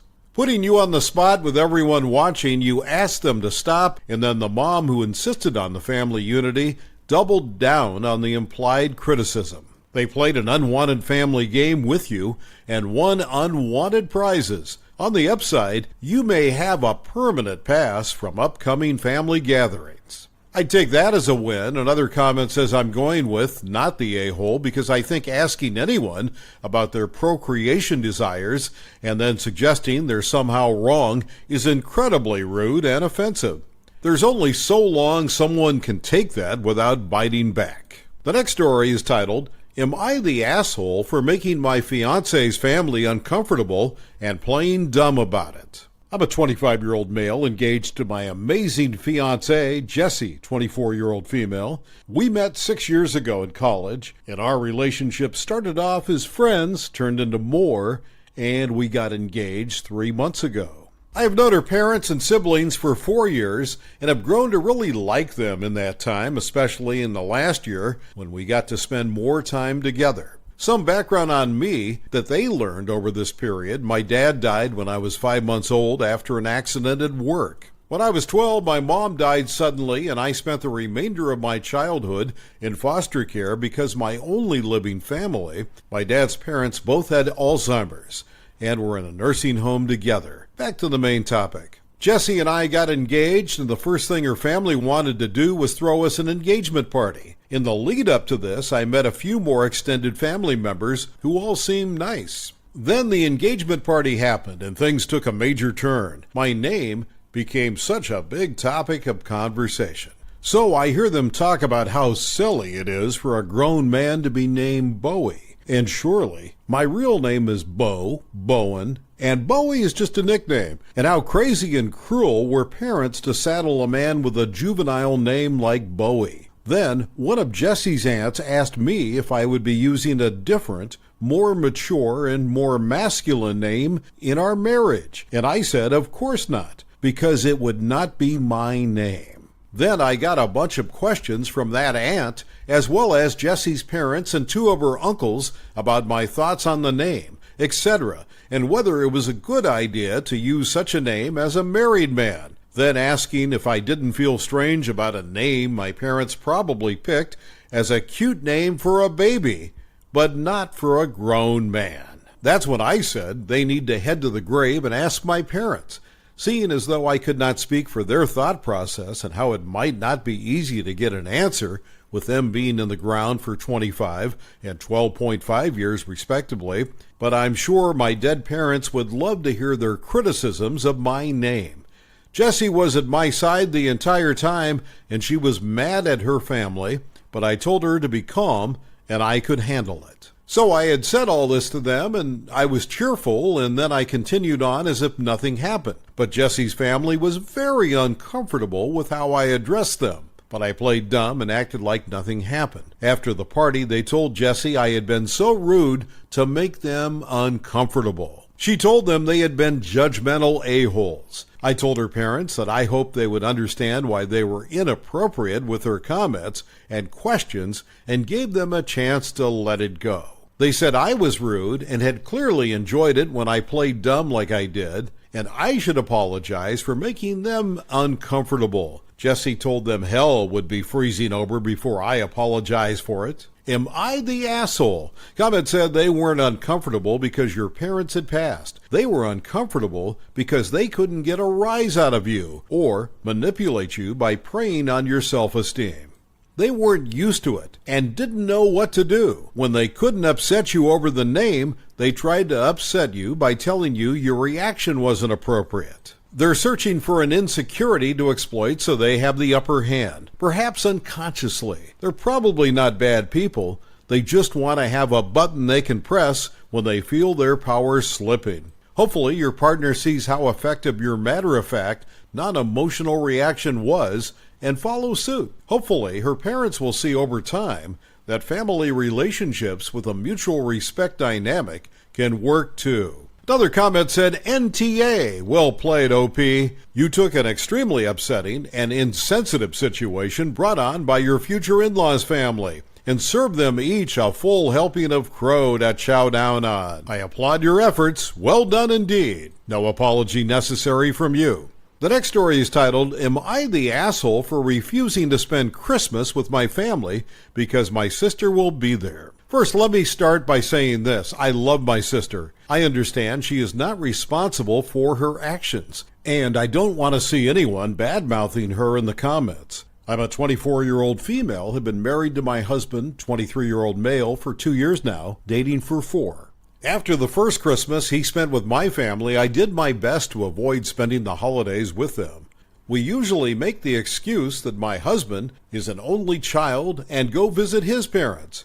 When my sister, who is a 34-year-old female, was 17 years old, she was in a horrific car accident. She was in a coma for 3 weeks, spent months in physical and speech therapy, and worst of all, ended up suffering from what the doctors say is hypersexuality. I won't go into details, but some of her behaviors are not suited for the public, and they are not voluntary. The doctors tried multiple meds and she is still in therapy, but nothing seems to work. It cost my sister almost all her friends, multiple jobs, and she is unable to have a meaningful relationship so far. The thing is, whenever my husband visits, it seems to get worse. My husband is attractive, and it's obvious she is attracted to him. Neither of us blames her for that, but if we spend any extended period with her, things become very uncomfortable. This year, my in-laws are going to be in Europe during Christmas, so my parents were very excited, thinking we would be spending it with them. I ended up telling them that we would be spending it on our own, but that I will be visiting Christmas Day for a couple of hours. They were upset, kept insisting to know why we avoid them.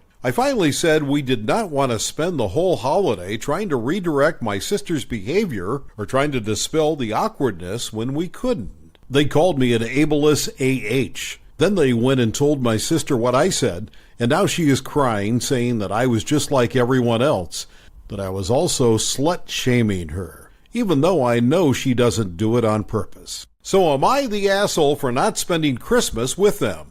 Comment said, not the a-hole. I think you need to add something. You've commented into the post. You said in a comment that she starts masturbating while staring at him.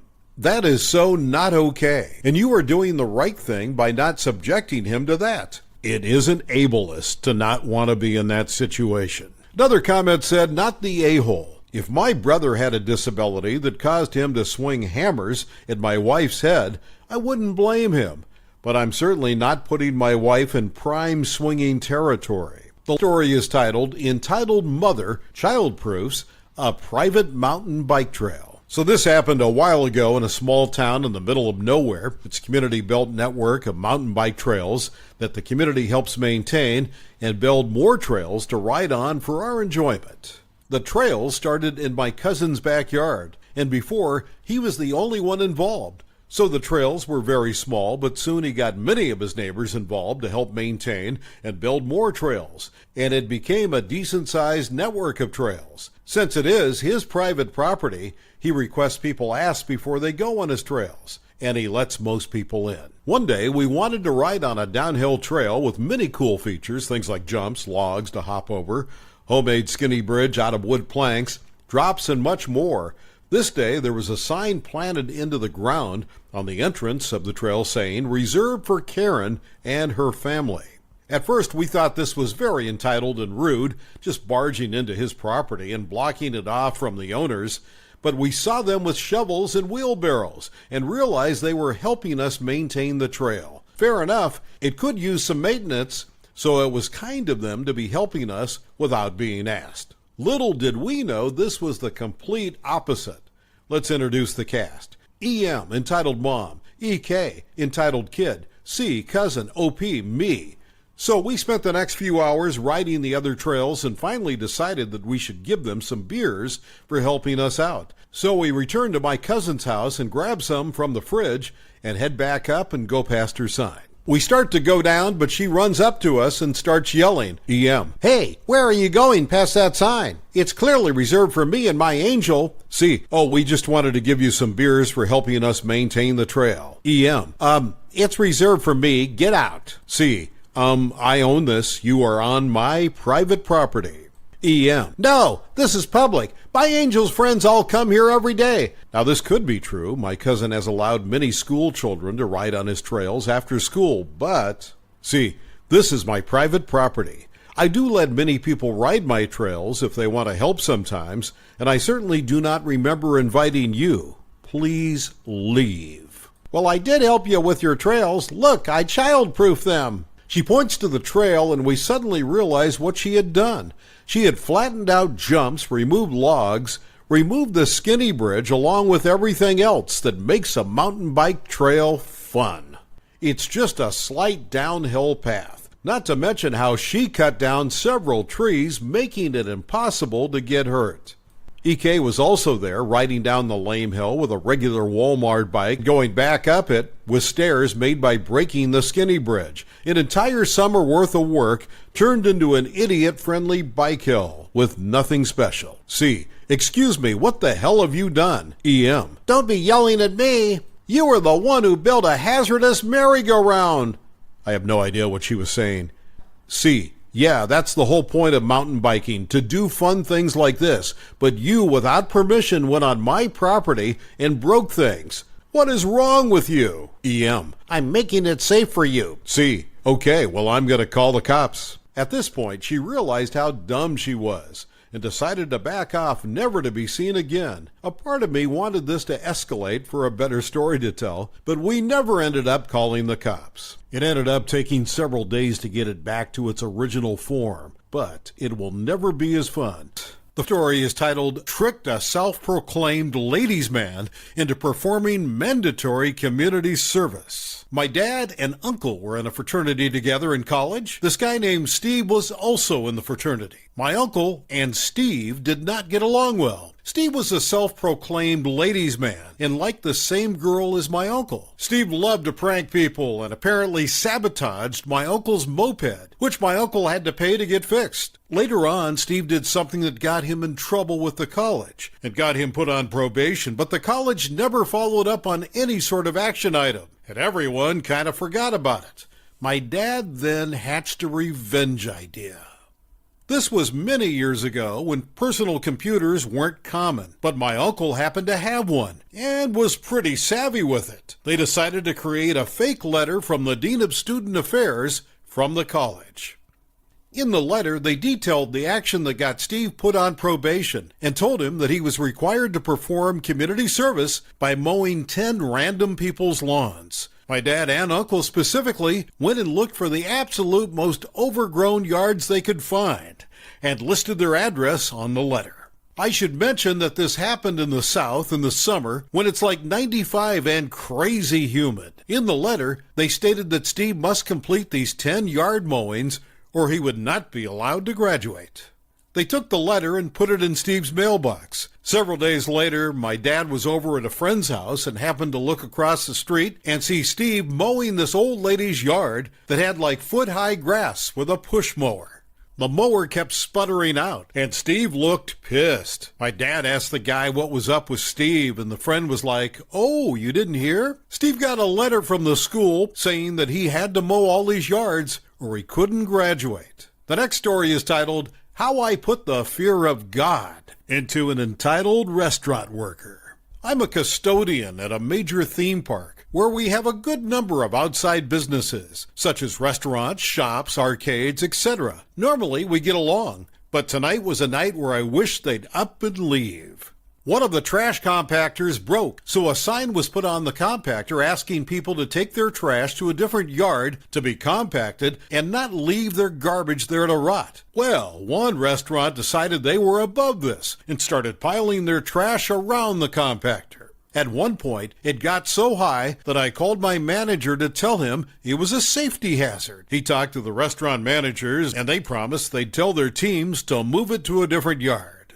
At the end of the night, I noticed the pile had gotten even higher, so I snapped a picture of it on my work phone. This lady, who I've had the displeasure of working with, came out with a huge pile of trash and began cursing me out in Spanish for taking a picture. Angry, I turned to her and said in my most threatening voice, "Soy una bruja," Spanish for I am a witch.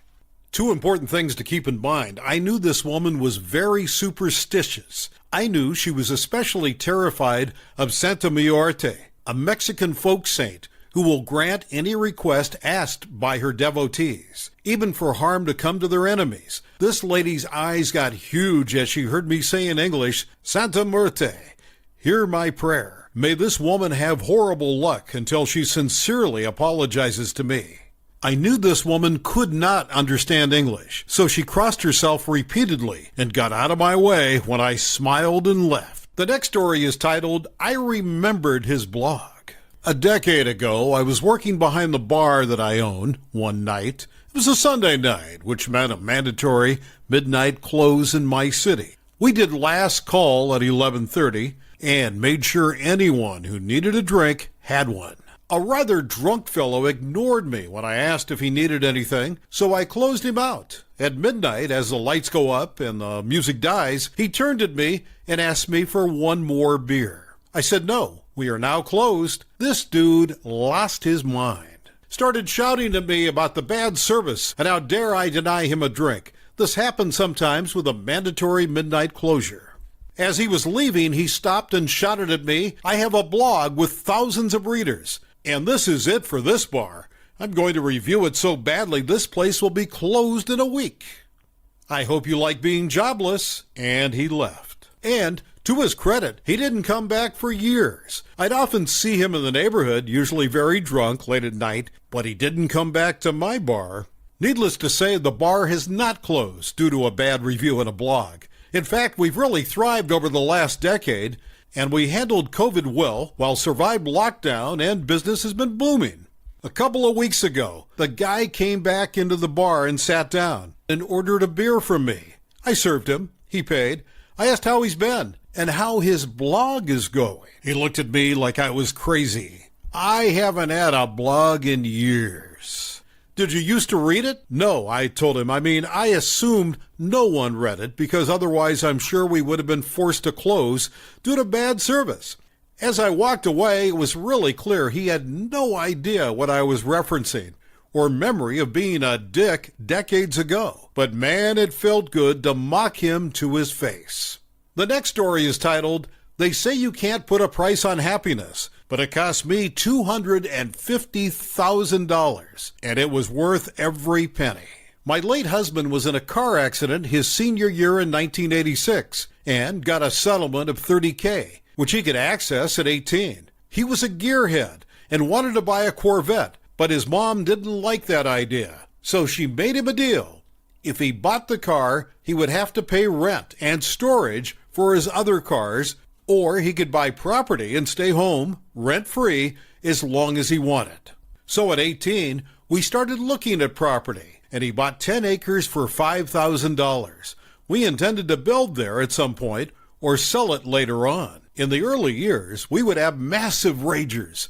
There was no one around to bother, and it was great. Eventually, people bought and built on the lots around us, and zoning laws changed to allow one house per acre, so there were several houses. But it was still rural, and a few of us had large empty acreage the kids would use to ride their dirt bikes. We didn't care. Let them have fun. About 15 years ago, another new house went in, and it was right on the property line.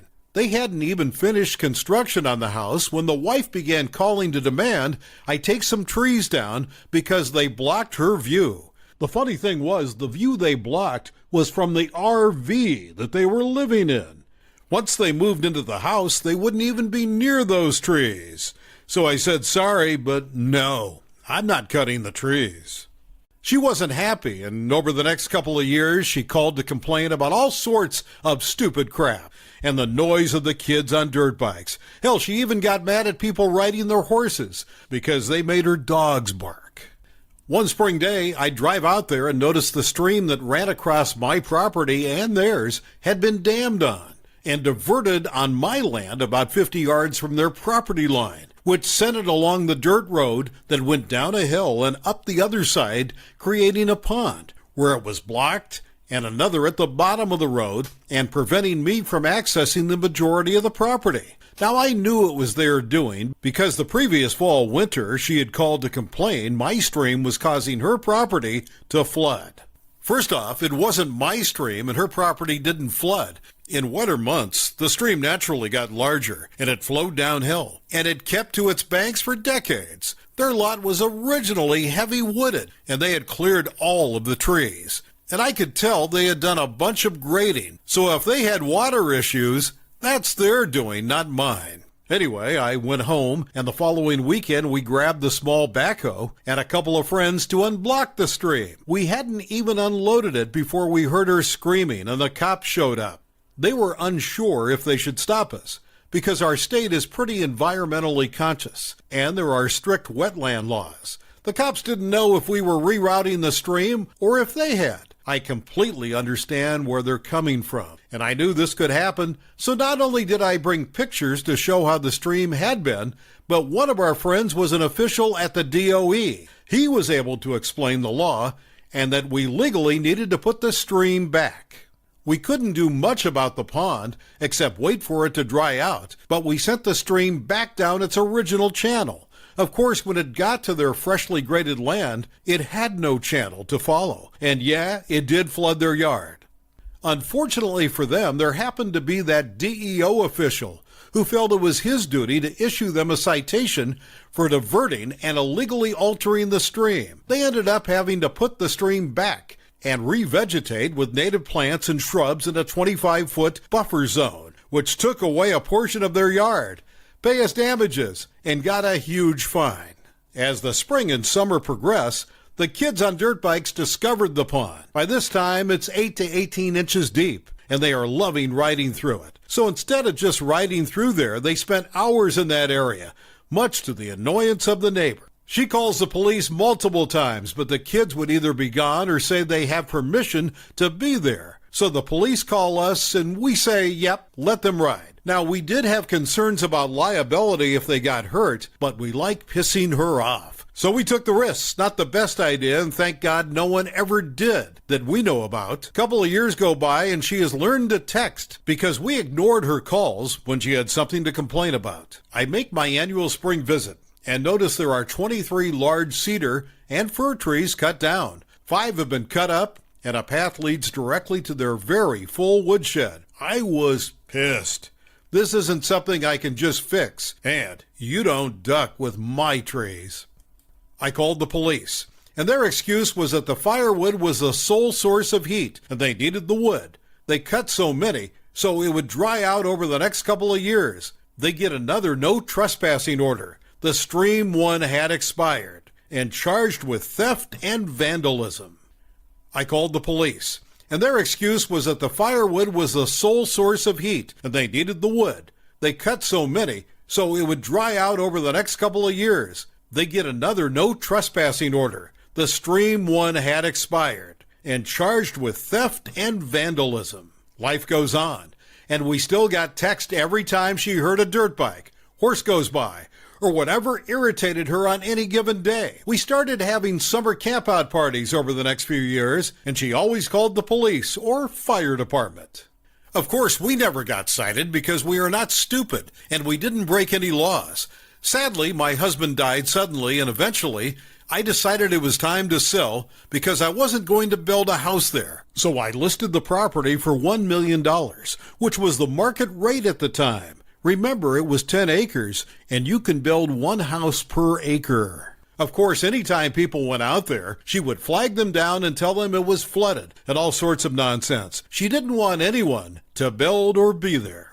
I should have renewed the second trespass order, but it expired right around the time my husband passed, and it just wasn't important at the moment. Developers were not bothered, and we did get a few offers under ask I was happy with, but I really wanted to sell it to an individual who wanted to build a single home, just being stupid and sentimental. My agent wasn't happy, but understood, LOL. One day he calls me with an offer that is much less than any of the others, and they wanted to do an owner-carried contract for 3 years, with a balloon payment to pay me off at the end of 3 years. It's a couple who wanted to meet me out there. I didn't have anything going on the upcoming Saturday, so I said I would meet them with the understanding that I really wasn't interested in carrying the contract, and the price was too low. We figured they were hoping to change my mind, and we were hoping that they would come in with a better offer, LOL. They got there before me, and when I arrive, the idiot is there telling them how bad the property is. I parked on the main road and was walking in, so none of them knew I was there. As I approached, 2 little kids come flying up on dirt bikes. She comes unglued, grabbed a rock and threw it at them. Came nowhere close to hitting them. The guy immediately starts yelling at her and tells her to get the duck out of there. It scares her, and she left. He sees me and begins to apologize, but I stopped that and thanked him. We start talking, and he explained part of the reason that he wanted the specific property was because they had 2 young boys who rode motocross, and he loved the trails, plus he wanted to build a track for them. I took a $250,000 loss on the sale and carried that contract just to spite that idiot. While that is a huge sum, remember we paid $5,000 for it and got almost $300,000 for the trees and another $20,000 for the nonsense with the stream. Plus enjoyed the property for almost 30 years, and I got the interest on the contract and the balloon payment, so it wasn't like we really lost out, plus knowing the idiot was going to be miserable for years to come. You just can't put a price on that. I sold it 6 years ago, and I still go out there a couple of times a year just to check it out. They have built a beautiful house at the farthest point from the idiot, and there is a huge track up by her place. She still sends me nasty texts, and I should probably block her, but it makes me smile each time knowing she is still pissed. Well worth the loss, and I know my late husband would approve. He always knew I was a petty idiot.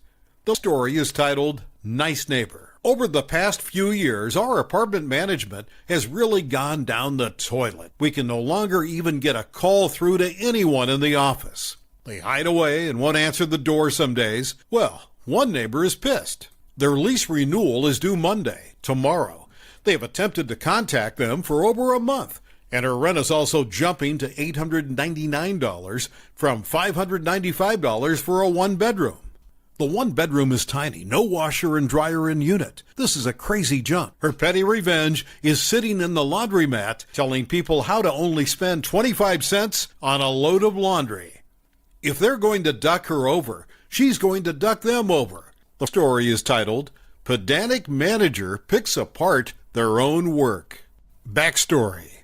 I worked for a high street retail chain that in their infinite wisdom ditched the store manager position and instead had 4 assistant managers running a store.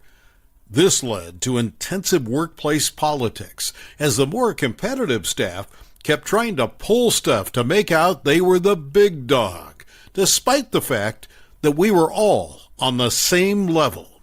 Setting the scene, our area manager asked each of us to produce a weekly rota so that between us we would have a month's work of rotas prepared. The most pedantic, least liked, and most determined to be the big dog assistant manager took this as their 9 billionth opportunity to try to pick apart our work, to satisfy their superiority complex and criticize our work, to make out like they were managing the managers. Pretty sick of the constant unnecessary workplace politics, I decided to bring them down a peg or two. I found every excuse to delay producing my rota until I knew that everyone had finished doing theirs. The pedantic assistant manager badgered me all week, again trying to manage someone at the same level for extra superiority points. Cue the revenge. On the last day before we were due to submit, all the assistant managers were in, so I took the opportunity to make my own rota from scratch. Having finished it, I saved it, then produced a second rota to set a trap for my micromanaging colleague. Basically, I copy and pasted their rota so it was an exact replica of theirs. I then let the 2 other fed-up assistant managers know what I've done, so they can enjoy the imminent spectacle. That lunch, it came time for us to all compare rotas and with the usual predictability, have our rotas picked apart by our pettiest of colleagues. They went first to assert misplaced dominance. Everything seemed fine, so we moved on to the next one. The next rota came out, and although it was perfectly fine, it was criticized left, right, and center by the usual culprit. The next rota came out, and again, despite being a perfectly acceptable rota, needed tweaking, critiquing, and changing to meet our annoying colleagues' faux higher standards. Finally, we came to my rota. I opened up the spreadsheet with the copied rota, and lo and behold, it's not good enough. After a solid 5 minutes of them criticizing their own rota, with my colleagues and I increasingly beaming, as we fed off the pure Schadenfreude energy, I explained that I found it interesting that there are so many mistakes with mine when it is exactly the same as the first rota we all looked at. This prompts our colleague to quickly flit back and forth between the 2 rotas, going at an increasingly obvious shade of beetroot, before then feigning outrage that I just copied their work, for which I'm going to get reported.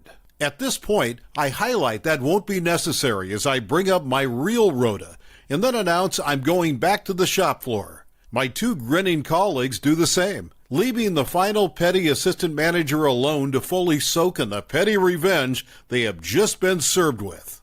The next story is titled, Barbara Does It to Herself. We'll call the couple Stu and Barbara. Barbara is a witch, literally. She took up some religion they call themselves witches. Barbara love-bombed a very smart but socially inept friend of mine named Stuart. Stu is a super quiet, super smart actual rocket scientist and was smitten with Barbara. Barbara was smitten with Stu's house, money, etc. No amount of telling Stu would stop him. He was under Barbara's spell. She moved in with him, took over, cut off all his friends, and gaslighted the crap out of him. 4 years later, he sees the light. Time for Barbara to move out. She flat refuses. Stu has a very valuable china collection inherited from his great-grandparents. Barbara has always wanted that china, since the royal family somewhere has a set like it, and Stu had to lock it up in a valuable safe, since she breaks things when she doesn't get her way. When her eviction notice time was up, we helped pack up Barbara's crap, stacked the boxes in the garage in her parking space, and changed the house locks. Stuck around to see Barbara finally get the boot. The evil genius in our bunch got a bright idea. We took a bunch of warning, extremely fragile stickers from my shop, stuck them on the boxes, and wrote Stu's China with a big black Sharpie.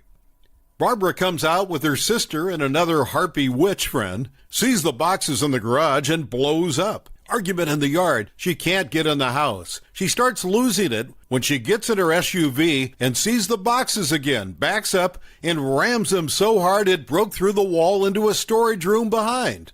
She's not done. She backs up and rams the box's wall again, and we're already on the phone to police, and it's caught on the home surveillance camera. She rammed her own stuff.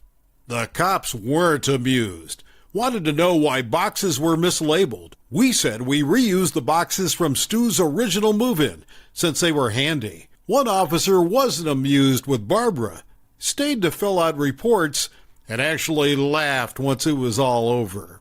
He's the one that said someone is an evil genius. I wish I'd thought of this in my divorce, since his wife burned, cut up virtually everything he owned. Barbara has since attempted to break into the garage or house 3 times in the past 2 weeks. Police have camera footage. What's left of her crap was delivered to a storage locker that 1 month rent was paid on, and no, we didn't rebox any of it. It's in the same state she left it in the garage. Drywall, wood splinters, insulation, and all.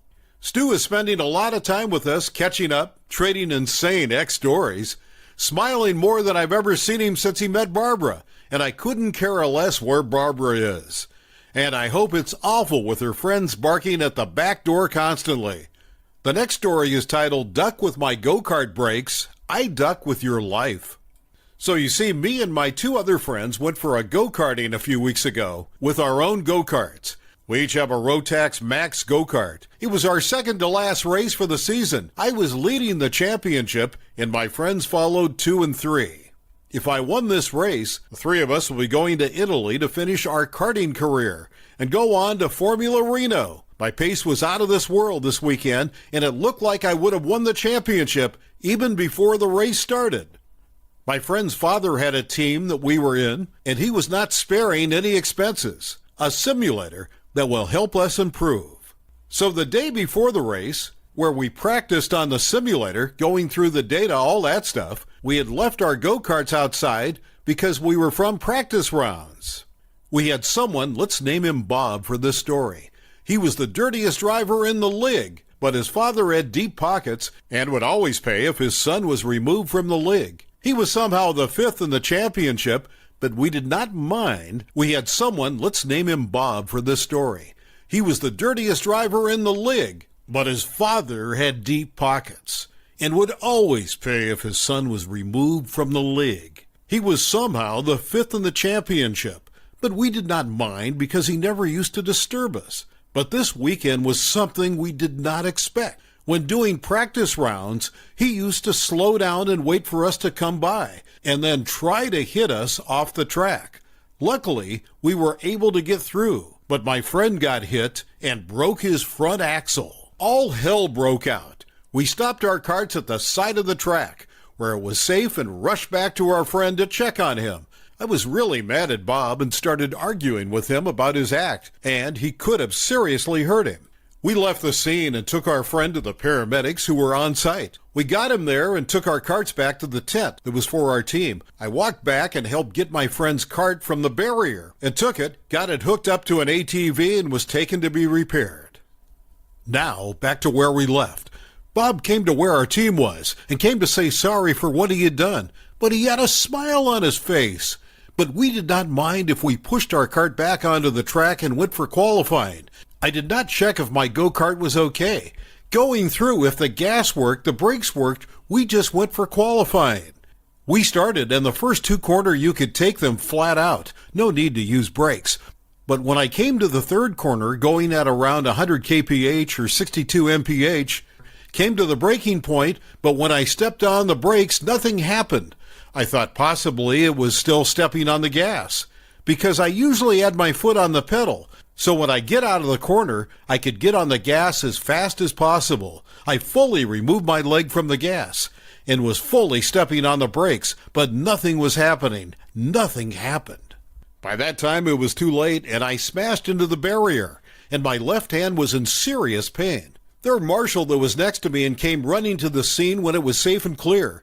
He removed my safety belt, got me out, and removed my helmet. He kept asking me questions, if I was okay, what happened, etc. The paramedics came to the scene and as soon as possible put me on a stretcher. And I was then put into an ambulance and taken to the hospital. I had fractured my wrist and won't be able to drive for 9 to 10 weeks. My family put charges on the family for attempted murder. We tried to get as much evidence for everything. My friend called me and told me they had a lot of evidence from his GoPro that he had on his helmet, my friend who Bob crashed into.